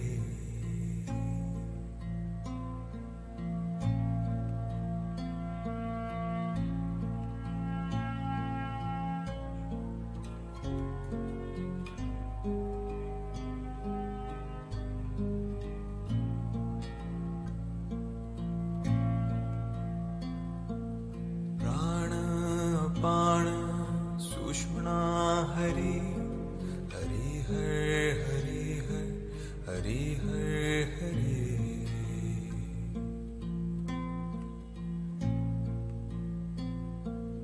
प्राण अपान सुषुम्ना हरि हरि हर हरि हर हरि हर हरि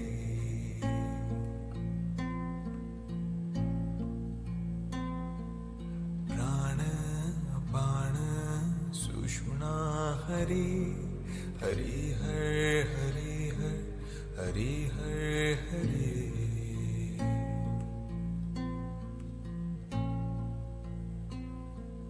प्राण अपान सुषुम्ना हरि हरि हर हरि हर हरि हर हरि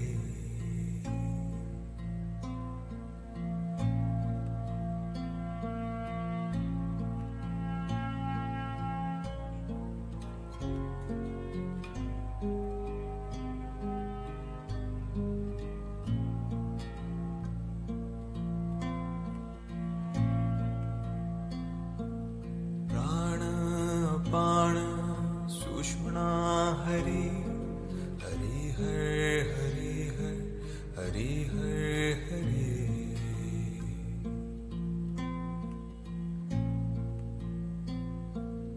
प्राण अपान सुषुम्ना हरि हरि हर हरि हर हरि हर हरि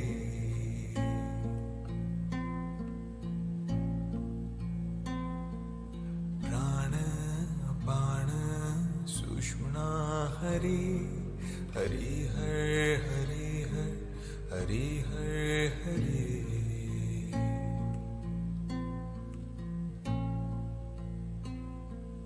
प्राण अपान सुषुम्ना हरि हरि हर हरि हर हरि हर Hari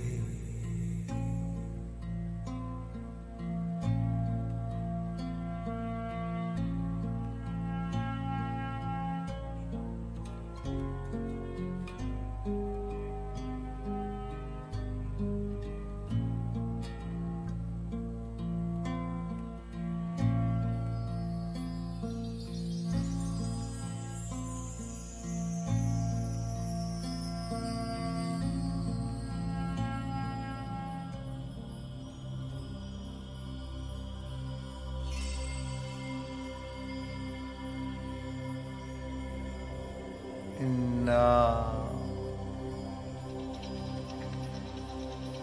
Gently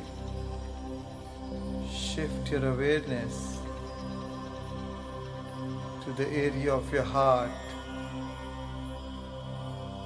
allowing your breath to move in and out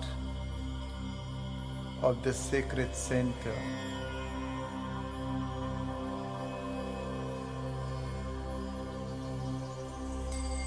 Allow yourself to breathe in more deeply, more soundly, and more completely.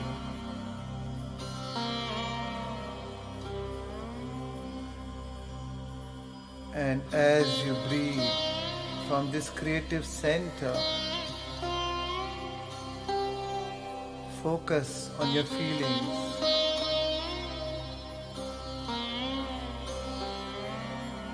Notice it.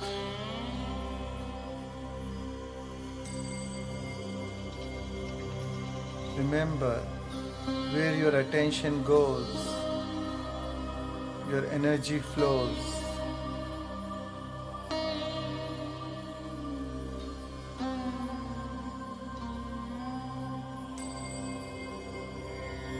With every breath, you open your heart.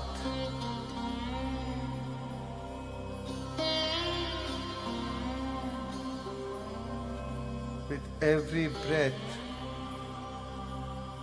activate this creative center. Furthermore,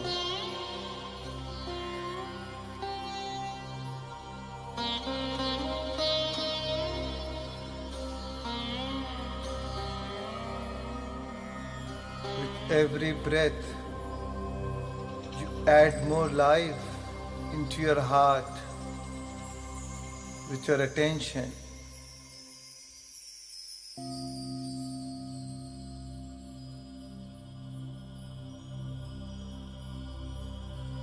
Feel the expansion in your heart. Feel your connection to the source energy, as you know that your source is the ultimate resource.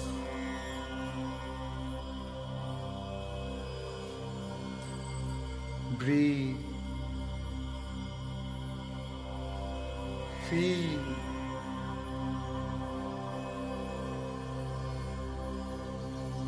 And move into a new state of being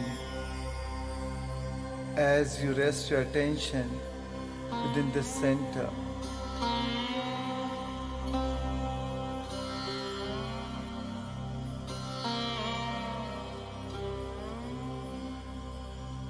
Feel immense joy, immense gratitude. Feel immense love.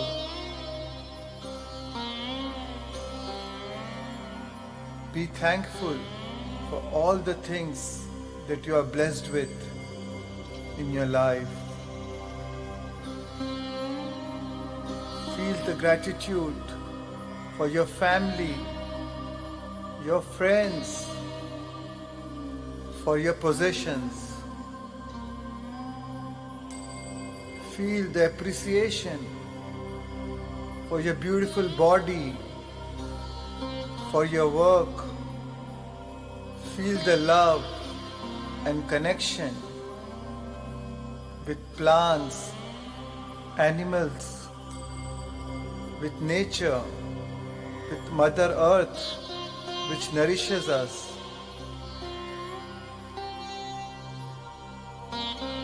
And give immense gratitude,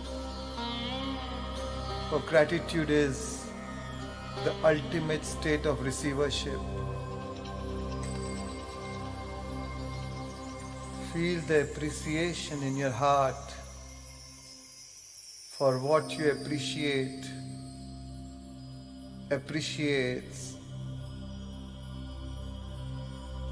Feel immense care, compassion, unconditional love self-love, kindness, acceptance, and humility.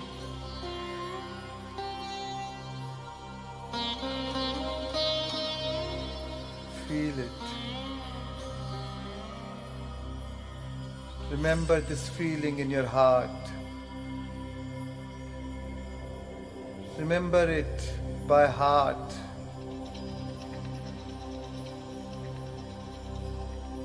Your heart is the bridge that connects you to your source.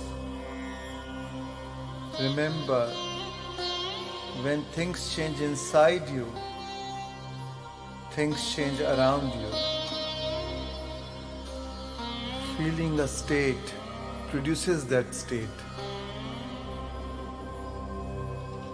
As whatever you emotionally embrace will ultimately slow down in frequency and energy into 3 dimensions as matter. And now, Divine One, sentient being, creator of destiny, center yourself by placing both your hands over your beautiful heart, your soul, acknowledging the sacred place that all things are created from.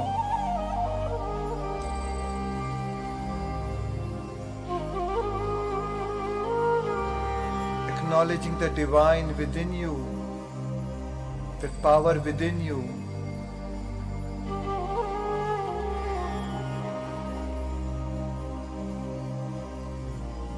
And now, I want you to bless your body, that it be lifted to a new mind, and bless your life, that your life be an extension of your mind, and to bless your future, that it would never be your past, and to bless your past, that it turns to wisdom, to bless the adversities in your life, that it initiates you into greatness, and that you see the hidden meaning behind all things. Bless your soul. Bless the divine within you as it moves in you, as it moves through you, and as it moves all around you. And finally, I want you to give thanks for a new life before it's made manifest, so that your body, as the unconscious mind, begins to experience that future now.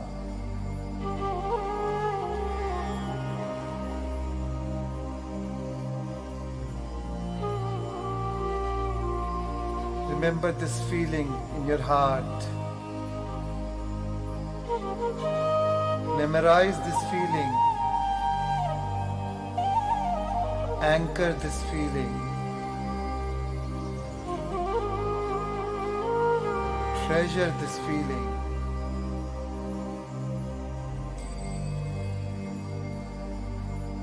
And remember by heart. Breathe. Feel. Smile.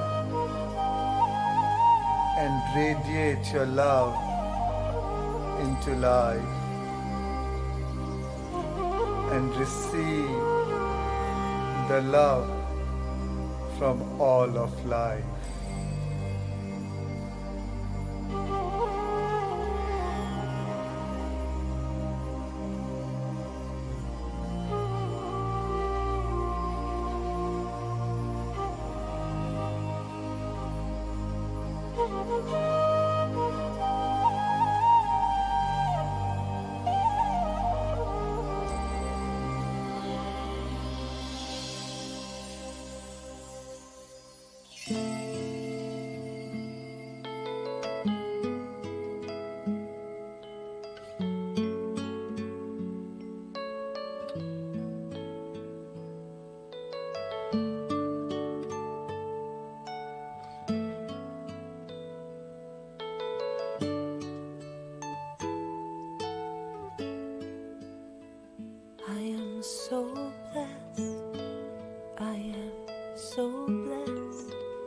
I am so grateful for all that I have. I am so blessed. I am so blessed. I am so grateful. I am so blessed. I am so blessed. I am so blessed. I am so grateful for all that I have. I am so blessed. I am so blessed. I am so grateful. I am so blessed. I am so blessed. I am so blessed. I am so grateful for all that I have. I am so blessed. I am so blessed. I am so grateful. I am so blessed. I am so blessed. I am so blessed. I am so grateful for all that I have. I am so blessed. I am so blessed. I am so grateful. I am so blessed.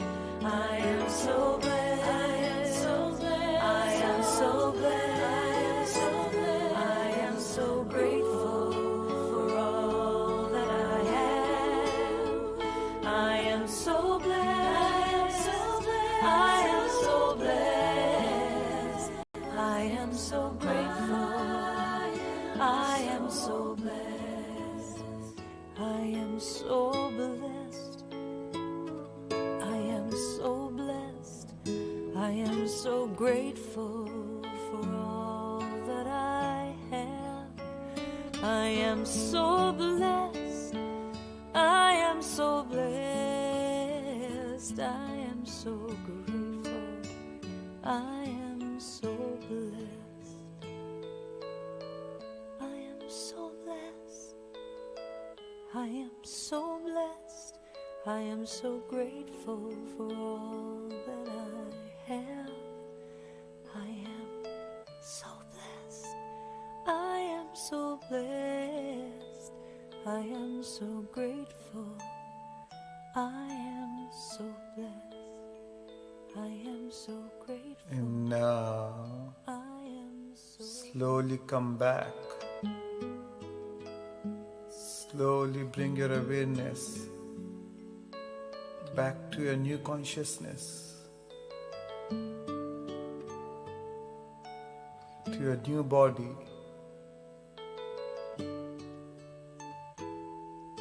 in a whole new world, in a new environment,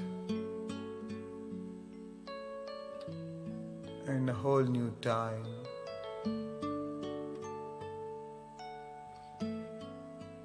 Take your time and slowly come back.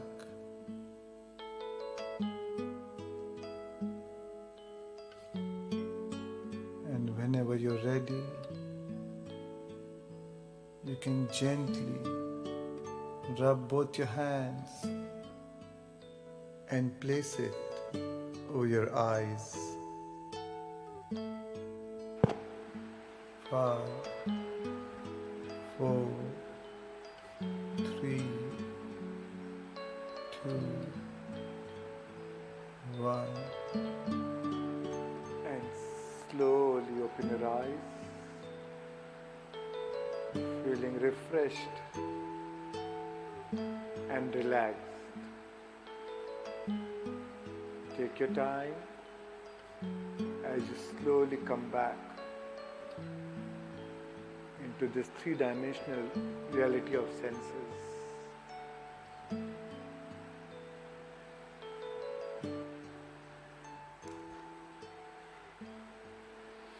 Thank you, thank you, thank you, thank you.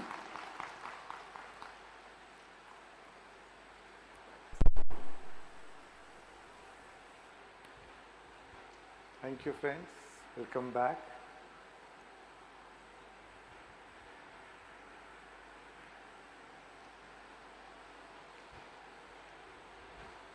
So, friends, before we break for tea, I would like to introduce to a very dear friend, Abha Shah.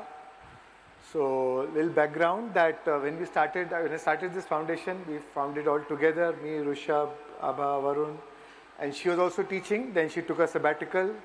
She needed to focus more on her kids and other responsibilities, and now she's back into teaching. So, we have the opportunity of listening to her wisdom, her story tomorrow onwards. So, but I'll still invite her today to just greet everyone and just say hello to everyone. Please come. We also have the opportunity. We are also blessed that Abha's mom is also here. Her dad is on his way today. So we'll get to hear their wisdom also tomorrow. Thank you, Shreans. Very, very generous introduction. But Shreans is the master. I'm still a student. Very grateful to be here as you guys start your journey. I'm so excited to be presenting little tidbits of things I've learned over the years. And Shreans has really been an inspiration. So I will tell you all more about myself tomorrow. And thank you so much. Thank you, Shreans. Thank you, thank you. I teach, but she practice. That is the difference. Yeah. Okay, friends. So we break for tea break? Yeah. And then we meet at 4:45. Thank you. Thank you all. See you all.